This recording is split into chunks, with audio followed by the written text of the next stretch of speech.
இருக்கணும். புத்தி விட்டு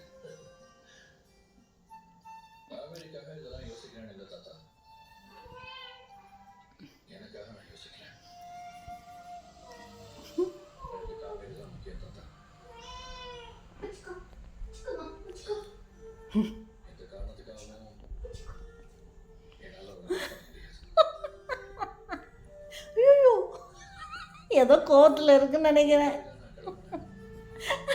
நீ ஒழுங்கா இப்பெல்லாம் பண்ணாத. திமிராயிடுச்சு இருக்கு ரொம்ப. ஆமா பழைய மாதிரியே பண்ணுது. கையை தான் பார்க்கு.